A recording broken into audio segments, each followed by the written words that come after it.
Okay, we have gone live, gone on a minute early just in case there's any hiccups. Just checking everything here. Everything's good. Unknown bit rate. Oh, you're going to have to deal with that. The computer just froze up on me. Okay. Okay. Tweet has gone out. Something's not right with the page here. There we go. Quick message to the message board. Hope everyone's doing well. Sound is good. Hello, Trish. Good to see you. Give it about a few more seconds here. Getting some people in. Hope everyone's doing well. Zimu blessings to all. Thank you, Robert Roberts. You do know you're saying Zimu, not Zenu. I've been curious to ask about that. I mean, obviously, you're having fun, and I enjoy that. Hello from Southern California. Where in Southern California are you? John Jones. I got a Robert Roberts and John Jones on right now. I like that. That's cool. Okay, like I said, we're going to give it just a couple more seconds to get some people on. I hope everyone's doing well. It's Thursday night, New York City. Just got back from walking the dog, Oceanside. Don't know where that is. Sorry, not really a California person. Hello from Connecticut. Queen Bee 777. Notice me, I need attention. I don't know how to say it. It's Nog Gelvin. Is that correct? Hello, Central Michigan. All right, so we got some people in. That's good. This is kind of an interesting one. I actually did last night. Yes, Zemo is an alternate spelling. Lafayette used in taped lectures. Oh, really? You call him Lafayette. I wonder if I know who you are. I didn't know that. Cool. If you know what the lectures are, let me know. I'd like to look that up unless you're pulling my leg a little bit, which is cool too. Okay, so I actually this is 2 nights in a row I've actually been able to do a video. My wife has been very busy working on sets. She works pretty late during the week, so this gives me the time to do it. You can see my apartment's not here. I can even show you my apartment. It's not that big. That's my living room, dining room, kitchen's over there, bedrooms in the back. So not that big of a place. So we don't have a lot of room when I want to do a video. So obviously I wait for her not to be here. Okay, so I did a video last night about the show The Path that's on Hulu and its comparisons to Scientology. Please take a look at that. Tonight we are going to have I'm going to basically blah blah blah blah for a little bit about something that I just found out about.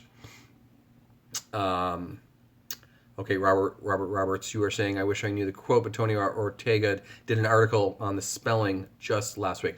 I'll look that up. Thank you. I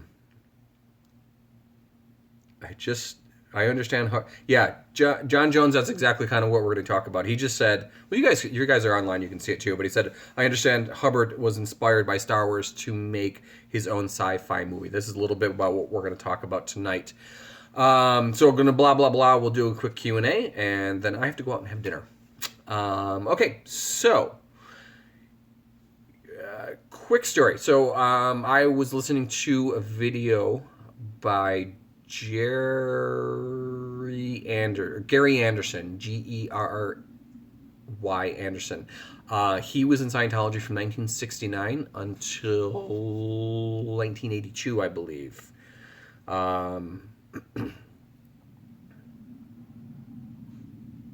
Okay, looks like we have some very good things coming up. I do want to actually address both of these points you guys, Trish and John Jones, just brought up. So we will take that up after I'm done doing my blah, blah, blah, which I'll make a short blah, blah, blah. Okay, so, all right, so Gary Anderson was on the ship with L. Ron Hubbard in 1973 until they came onto land and then left Scientology in 1982, I believe, when he was out in Los Angeles at the base in Hemet, or the international base. So he had mentioned something about OTIII, and that had mentioned a book called I have it in the title here. Revolt in the Stars. This has something to do with OTIII. All right, good. So I'm going to start off by saying that I do not, I never made it to OTIII. I did my clear certainty rundown, was never declared clear. So I don't have personal firsthand knowledge of this information. I'm going based off of everything I have read and heard from other people, and all very, very, very, very, very reputable sources. Obviously, most of you who watch these videos probably know who I'm talking about, or the peoples that I'm talking about. So with what I'm going to tell you also led into me kind of snapping out of it a little bit. Getting out of Scientology has taken me, getting away from Scientology has taken me a number of years. One of the reasons why I started doing these videos was to kind of just get it out in the air, out in the open, that I was a Scientologist, who I was, my story. But it's also been, I would say, somewhat therapeutic in the sense that it's kind of shaken my, what Scientology refer to as stable datums. The more I read, the more I study, the more videos I watch, the more things I read, the more I talk, the more I'm kind of shaking the cobwebs out about Scientology. And for a little bit of time now, I've still had some sympathies towards Scientology up until my most recent Q&A video. Now, when I got into Scientology, we at my org only had one auditor. I only watched one person go from the bottom of the grade chart up to clear. I had known a lot of OTs. I'd known a lot of people that were OT3. I'd known a lot of people that were OT5. And I knew a few people that were OT7 and like one or two OT8s out of a fairly decent-sized field of people. So I've always been a little like, you know, I didn't watch these people make it up the bridge, so I don't know what they were like before. I'm talking about the OTs. So I had this one guy. We'll call him Carl. It's not his real name. Carl came into Scientology just as I was finishing up my training at Flag.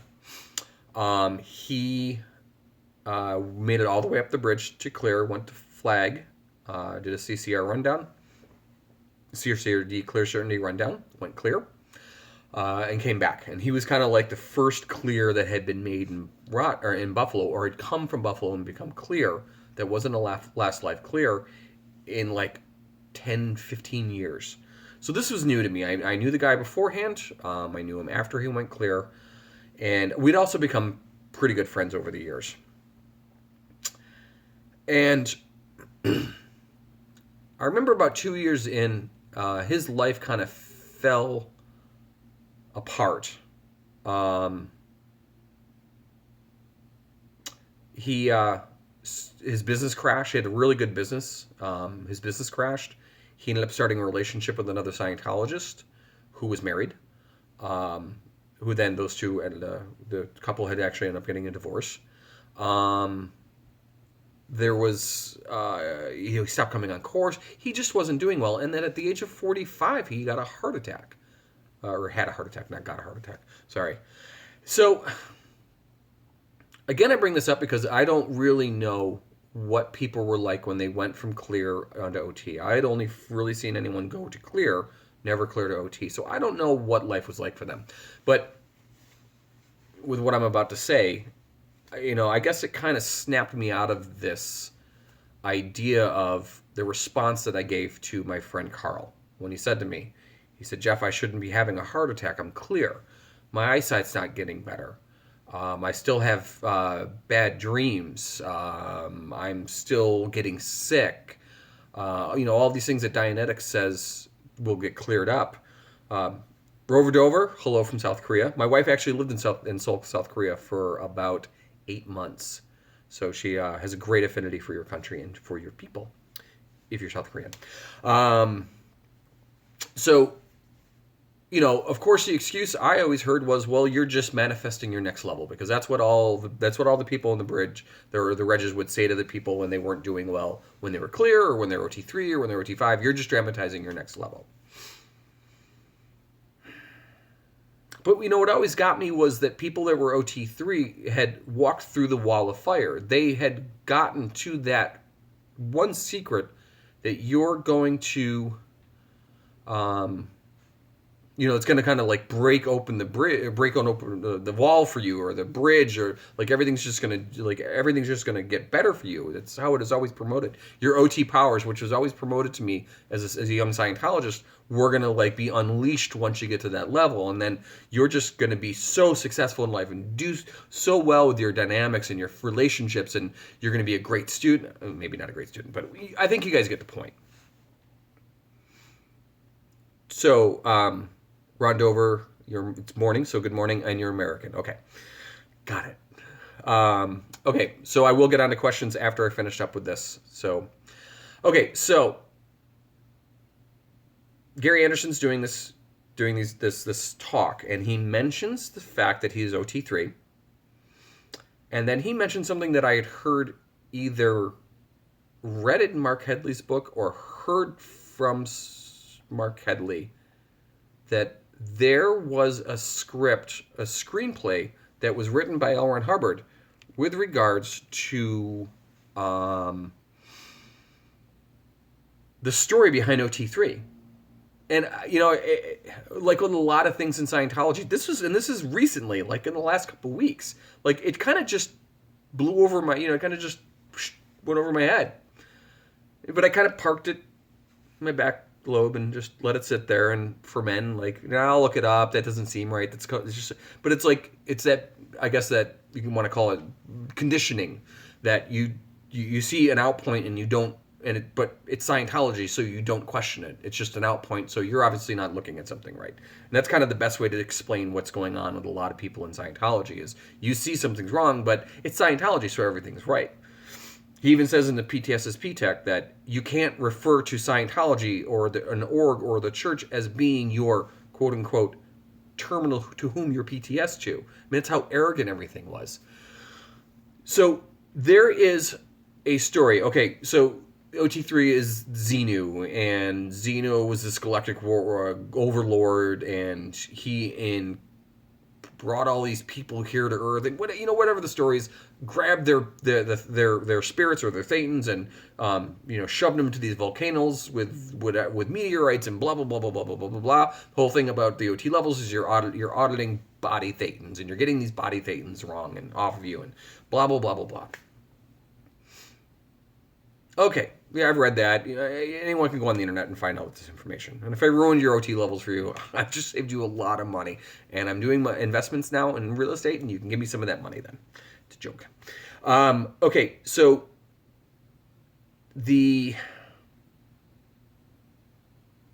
so yesterday I looked up this.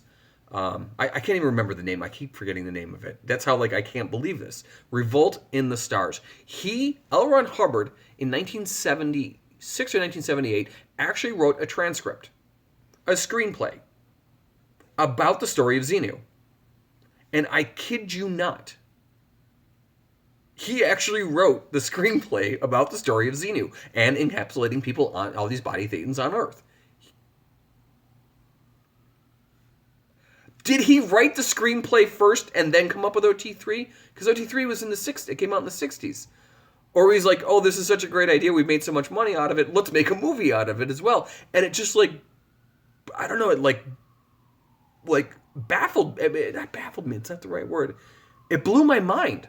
Really, you really wrote, you're saying to people that if you hear about this and read this information, that you're going to die. And you have the audacity to write a screenplay. So you knew this whole time that everything you wrote was bullshit. And the OT levels are bullshit. Going clear is bullshit. Of course, if you're sitting there... So this is just baffled, just kind of blown my mind that this screenplay was actually written and was pitched to Hollywood and failed miserably. And yeah, he wrote it right around the same time as Star Wars. Star Wars came out, and George Lucas wrote the screenplays for Star Wars in the late 60s, early 70s, and obviously took some time to make the movies. But yeah, he based it on the movies, in the sense. He's like, oh, we're going to do more science fiction. Let's do some more science fiction. Let's write about body thetans and Xenu, the galactic overlord, and we're going to also charge people thousands and thousands and thousands and thousands of dollars, and tell them not to look this information up. And then we're going to turn this crazy religion over to this megalomaniac, Napoleonic symbol of insecurity to run this gigantic organization. And I can personally chronicle him destroying this religion starting in 1982, right up to LRH passing away, and then the exemption, and then the golden age attack, and then this, and then the ideal orgs, and then the arbitraries removed, and all the stuff that he's done that just keeps making more and more and more and more and more and more and more money. For what? Somebody made a comment about, because I had mentioned that Scientology doesn't really do anything for the environment. There is no particular action that the church does for the environment. Okay? Let me just fix something here. Okay, it's not going to work. All right, so my camera keeps moving, so it's a long story why that's happening. Okay, so let's see if we can get it to move. Keeps scooching on me. Okay, so it's all bullshit. It's all it comes down to. Everything that they do to these poor people that are involved in the church, and these people who were my friends, is bullshit. And honestly, anyone who gets through OTIII, like, I can see the counseling of the lower bridge. I've heard some really good wins about that. I still have to say that there's some, because it's counseling. You're clearing things up. If it works for everyone, it works for everyone. If it doesn't, it doesn't. But I've seen people have great wins from it. Let's just say. But people get to the OT levels and they stop.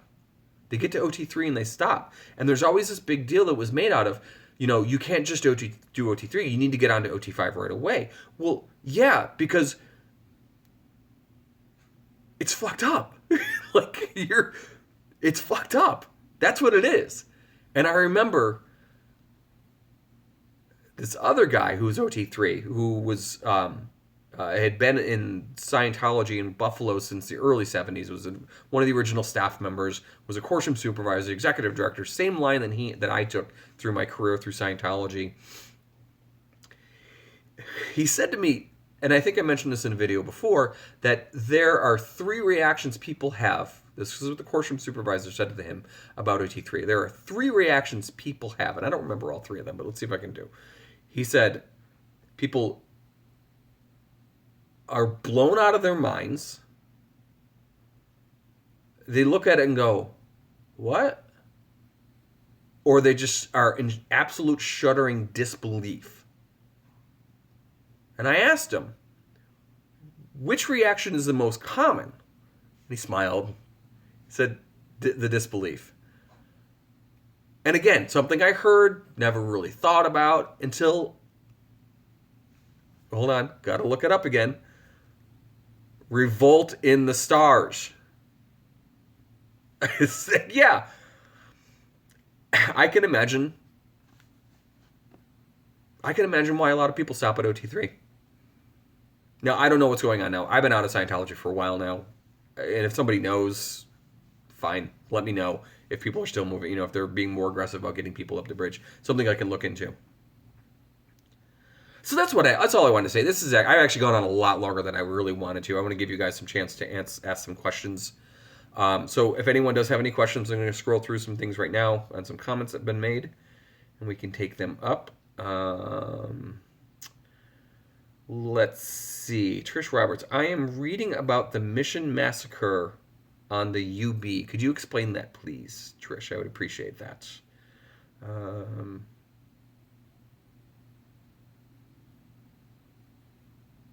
Yeah, that's John Jones. Yeah, not so much by the movie itself, but the money was making money. Yeah, OT3 was. Yeah, the whole concept of this screenplay was making a ton of money and still is making a ton of money. But it's a lie. The whole thing is a freaking lie. So I'm holding anyone I've not held accountable before, which is a lot of people, accountable. Joy Villa, you're accountable. You know what's going on. I knew that Sea Org members were having abortions. I knew this. I was not a Sea Org member. I knew they were having abortions. It makes sense. They don't want people to have children. They encourage people not to have children. They don't teach them anything about birth control. Not that there's a thing against birth control in Scientology, but they don't teach them anything about birth control. There's no marriage course that they take in order to be a little bit more controlled over your, like wear a condom, go on the pill, so you don't have a baby. There is no training like that. I know that for a fact. So, of course, someone gets pregnant, they're going to have an abortion. I mean, it's duh. Sorry. Elizabeth Moss, you're another one. I met her at a talk back a couple of years ago. You know what's going on. John Travolta, you know what's going on. Tom Cruise, you're a tool, okay? You're just an absolute tool. Sorry. All right, I'm sorry. Okay, let's see. Let's see. I don't think there's an org here. Tons of Jehovah's Witnesses, even in small towns. Yeah, the Christian religions, Rover Dover, the Christian, the Episcopal, wait, hold on. The Pentecost, the Sixth Advent Pentecost or is that the Taiwanese? The big church. Yeah, I don't know if there's a church in Taiwan. There might be a mission, or I'm sorry, in Korea. There might be a mission there. Okay, so Robert Roberts, it's online. The only difference is the Revolt. Xenu kidnaps people because he is about to be overthrown because he instituted income tax. It's funny. It could be a little bit more original. A central bank, a credit bureau, and credit bureau files. In OTIII, it's because of overpopulation. Okay. We could probably use the excuses of the central bank and all these for the overpopulation. It's kind of what's being done right now. Okay, this is Queen Bee 777. Hubbard was a liar. Charlatan, when I got to the truth about him, I was devastated. Queen Bee, I'm sorry you were devastated. I'm just pissed. I'm actually just a little pissed off. I'm pissed off at myself. Yeah. How Miscavige took control and booted Mayo. Oh, that's what oh, really? Okay. So, sorry, Trish Roberts, scroll back up here. I'm reading about the Mission Massacre. Oh, okay, I don't know what UB stands for. Oh, yeah, the Mission Massacre. This is the Mission Holder Conference in California in 1982 when he was the deputy something or another for Author Services. This would be David Miscavige. This is when he took down David Mayo. It's really interesting. Actually, I don't want to get into that because I actually have it's going to take a lot of sitting down and thinking about it, but I read a whole thing about this. There was a pack when I found in Buffalo about this whole situation. Okay, so jumping around. So thank you, Trish Robinson. Let's see what else we have here.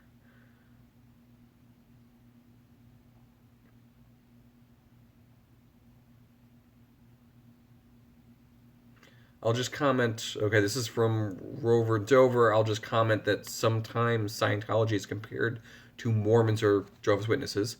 But here in South Korea, there are a ton of Mormons and Jehovah's Witnesses, but never saw a Scientologist. So Scientology is really small. Seventh-day Advocates. Yes, thank you, Trish. Yeah, there is somebody is doing a video with a Jehovah's Witness. I actually just saw Mike Rinder recently did a video interview with a guy in England who was still part of the Jehovah's Witnesses. He was part of the Jehovah's Witnesses, but was being undercover and was doing these videos. And he did a great interview with Mike Rinder. Mike Rinder is I love listening to him talk about Scientology because he was so involved, so encrusted in it, involved with the abuses and everything that was going on, and it's still to this day a huge deal that he left the church. Okay, so I'm going to say that is that. If anyone does have any questions, I would appreciate it. Watch a video about the path. I hope I made some interesting points about it. It's a great show. Let's see. Roberts, people, when told a big lie, tend to rationalize that there's some truth to. Oh, yes, of course, but it's an exaggeration. So if you tell big lies, you get some of what you want. True charlatans know this and keep lying. And in fact, actually, this is L. Ron Hubbard talks about this in the PR series, and he talks about what Hitler had said, that the bigger the lie you tell, the more believable it is, which is always kind of like on a Freudian slip on his part, how he used that in the PR series, and they literally would use they would tell the bigger the lie, the more it's going to be believable, and they used Hitler's ideals. I'm not saying that L. Ron Hubbard's Hitler. That's ridiculous. Hitler didn't make any money. Oh, okay. So yes, and Trish Robertson, Chris Shelton does interview cross religions. Yes, Chris is very astute, cerebral human being, and I enjoy watching his videos. I almost feel a little stupid with my videos that I'm doing with what he does, but we have different personalities. So, okay, good. So coming up on March 10th, I want to promote it myself. The Church of Scientology is going to have some visitors. The 500 block of Cleveland Drive in Clearwater, Florida, is going to have a big festival. And the group on Facebook, sorry, my memory is not. The supporters of Liam Remedy, Scientology, and the Aftermath. Aaron Smith-Levin is going to be the one is putting this together. The idea is to bring people of Clearwater downtown, get some businesses running in that area. It's a great little strip where they're going to be doing this. I spent some time in Clearwater with my training, 1996. I happen to love the area, and it's a shame that the businesses have fallen apart because their people do feel that they're going to be supporting the church by supporting that area, because Scientologists would open up businesses and that they'd be supporting Scientologists or supporting the church. So the idea is that we're going to get a bunch of people are going to get together, Scientologists, ex-Scientologists, and the community are going to be getting together and having a street festival. I will be going March 10th, 5 o'clock it starts. Do remember the Tampa Bay's right there, Dunedin's right there, St. Pete is right there.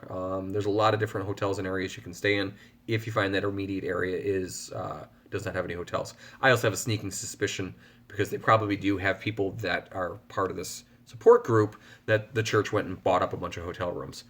That is my suspicion. I don't have any proof.